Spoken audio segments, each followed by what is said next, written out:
Hello everyone, welcome back to Upside Down Data. Today I want to talk about QNT and what some of our indicators are making of its recent price action. If you like the content, remember to subscribe to the channel, give the video a like, and follow us on Twitter, where we put out regular updates about our risk indicators and more. So QNT is an asset that I think a lot of people have been interested in for a while because it's setting out to do something that would be quite unique if they can pull it off. The idea of being able to help pretty much whatever blockchain you wanted to become interoperable with other blockchains. At least that's kind of the overarching goal of Quantum Network, is to be able to bring blockchains together and do it in a way that might be less kind of restrictive, like models like the Cosmos ecosystem, which requires all of the chains on it to be using the same consensus algorithm, etc. And then similarly with Polkadot ecosystem, requiring all chains to be using Substrate and to be attaching to a relay chain. QNT with their overledger has a different system that they're hoping to get involved that might be a little bit more flexible in how it could bring blockchains together. And I think that's one of the narratives that's been in crypto for a while, this idea of desire for interoperability. So the issue, though, of course, is now that we're entering a bear market, or I would say we've been in a bear market ever since, November, pretty much. The issue now is that the difference between fundamental value and just hype is becoming apparent. And one of the things I think is notable about QNT is that it's really only had two bearish times in its history. So what I'm showing you on this graph here is the upside downside potential indicator, or UDPI, for QNT, showing you the medium-term version of the model. This is reactive to moves that play out over weeks to months. So kind of in between our short-term UDPI, which cares about moves that play out over days to weeks, and our long-term cares about moves that are multiple months. And I'll show you where they all are currently in a minute. But here's just the medium term. And what I was saying is that QNT really has only seen one, I would argue, kind of one major bearish period before what we've seen right now. And that was really right here, going from early 2020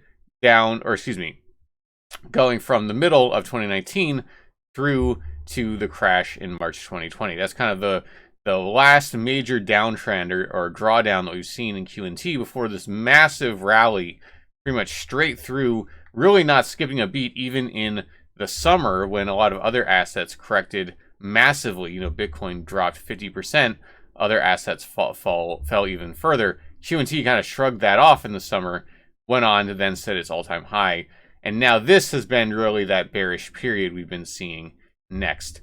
Now, what you can see is that the UDPI does a good job of identifying these relatively high and low risk periods throughout this whole time period.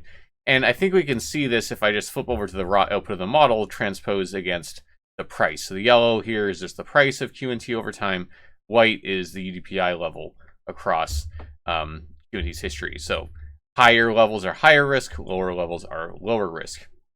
And you can see it does a good job tracking this over time, with the all-time high spiking up here as being the highest risk. And indeed, we've been correcting off of that ever since. You can see the UDPI moving down and now getting down to these deep levels that it hasn't really been to since close to the bottom of this last bearish period over in 2020. So what I think is kind of notable here, so with QNT, obviously with its narrative and its fundamental values, if they can pull off bringing all these different blockchains together, I think there's reason to believe that QNT, should it be able to perform on those promises, could pull through this bear market and go on to set all-time highs at some point. But I think the more short-term question that people have is, how far does it need to correct before then? One of the ways that you can think about this is how much had QNT's price been overinflated due to hype and speculation relative to its actual fundamental value. Because I think that's what we're really seeing across the crypto space right now, is that assets across the board had been over pumped. The prices had been exceeding what the actual fundamental value was in kind of the bull market. And now that we're in a bearish time, both macro and within crypto, a lot of the projects that don't have much fundamental value are really falling by the wayside and may, depending how long the bear market goes, may just go to zero.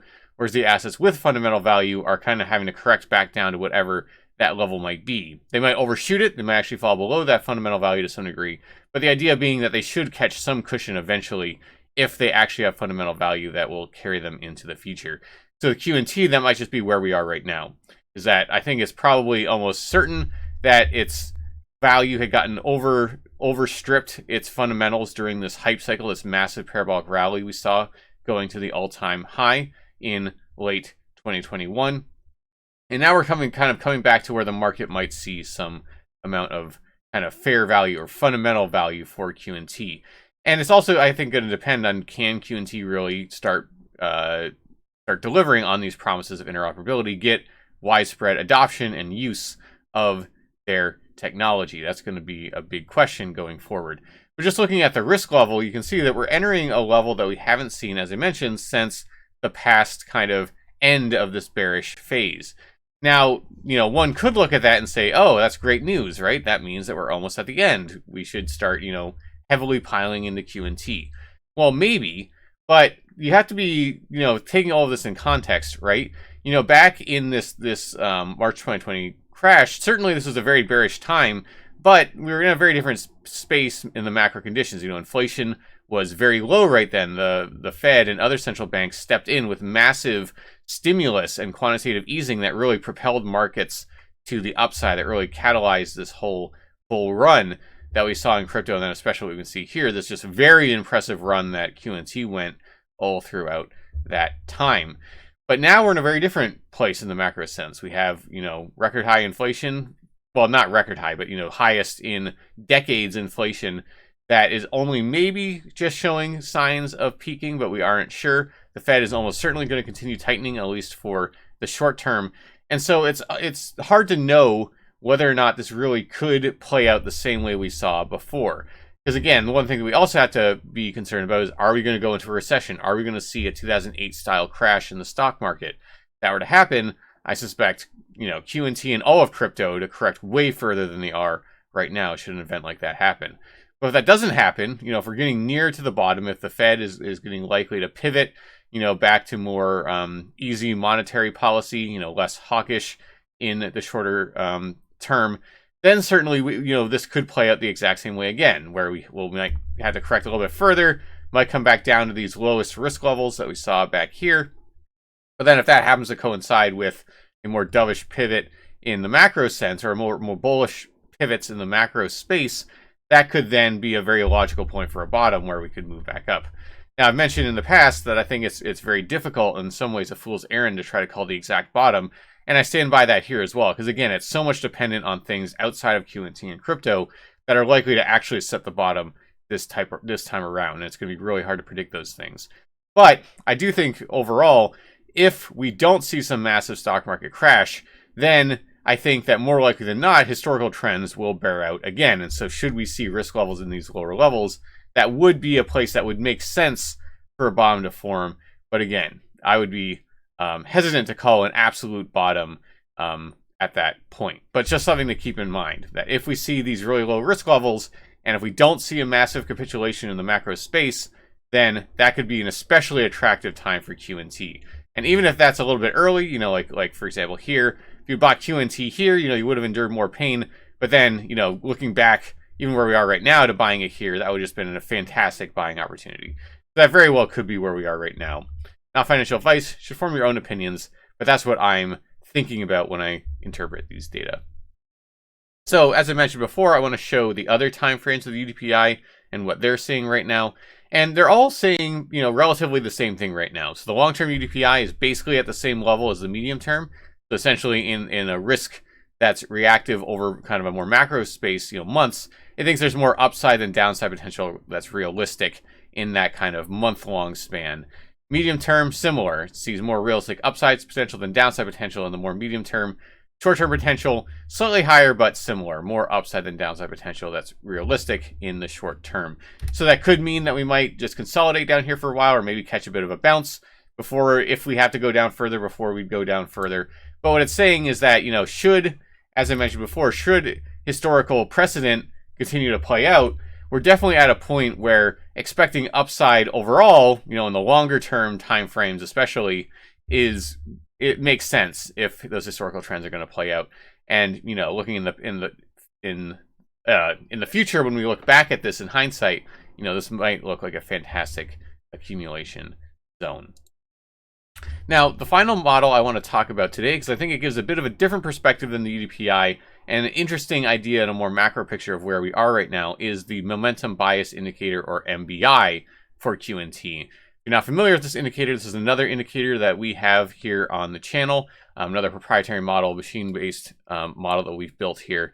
And the way that this basically works is it's trying to capture what is the prevailing momentum in a given asset. Is it more to the upside or more to the downside? And the way you can think of prevailing being that, any move to the upside, or excuse me, in a positive momentum bias, that means that any moves to the downside are quickly bought up and you just shoot back up to the upside again. Negative momentum bias means that pumps get sold off quickly and you keep on moving down to the bottom, or that's likely to keep playing out. And so the 0 here is the overall average momentum that QNT has seen, and obviously that would be positive since price has been appreciating. And then these values are standard deviations. So -1 would be 1 standard deviation below the mean, 1 would be 1 standard deviation above the mean. And what I've mentioned before with this indicator, if you've seen previous videos where I talked about this, is that there are different profiles you'll see in different market conditions. So in a kind of general uptrend, so not necessarily something going parabolic, but kind of just a move to the upside, or what can sometimes be the build up to a parabolic move, you'll see this kind of oscillation around 0, which makes sense. If the overall average momentum is positive, then kind of just fluctuating around that positive momentum, that average, will mean that you're moving up. And so this is what you'd like to see in kind of a general, more sustainable uptrend. It's just kind of this equal oscillation around 0. But then in bearish times, like what we saw back here, you'll see a lot more time being spent in the red than in the green. And every time the bulls try to reestablish a positive momentum bias, it quickly gets sold off again, and you just move back down into a negative momentum bias regime. But then again, when you're going into bullish times, you'll again see this kind of oscillation around 0, or more time being spent in the green than in the red.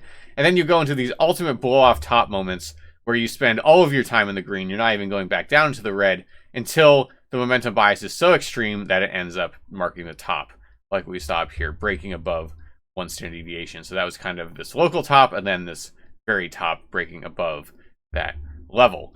And then what we've seen more recently as we've come off of that all-time high was a reestablishment of a bear market behavior, right? Just moving back deep into the reds, in fact, deeper into the red than we saw even back in the March 2020 capitulation. And then we poked our head up again with QNT right here, but then it just quickly got sold off, and then back to the downside we went. And so right now, very clearly QNT, unsurprisingly, is displaying bear market behavior. And that's what I was mentioning before.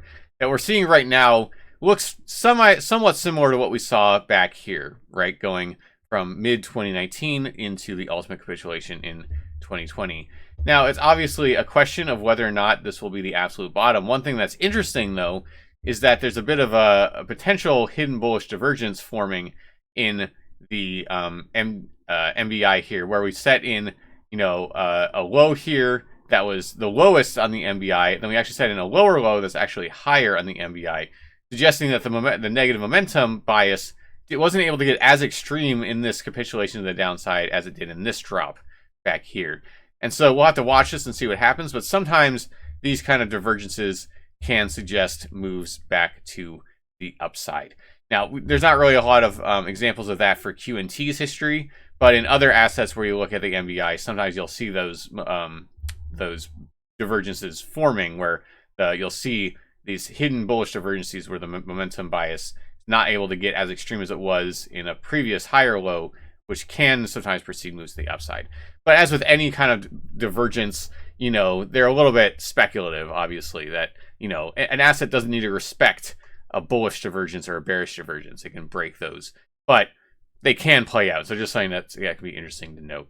But really, until the MBI starts reestablishing this kind of behavior, where it's more or less equally oscillating around 0, then I think that more likely than not, we're just going to continue to be in a bear market, or at the very least have to just consolidate down here in kind of these lower zones. And so really what I'm kind of looking at with QNT in a kind of broader sense is that I do think that QNT has fundamental value in what it's trying to do. It very well fits the narrative of what a lot of people are looking for in crypto as kind of being the next big thing, potentially, who can take that interoperability crown.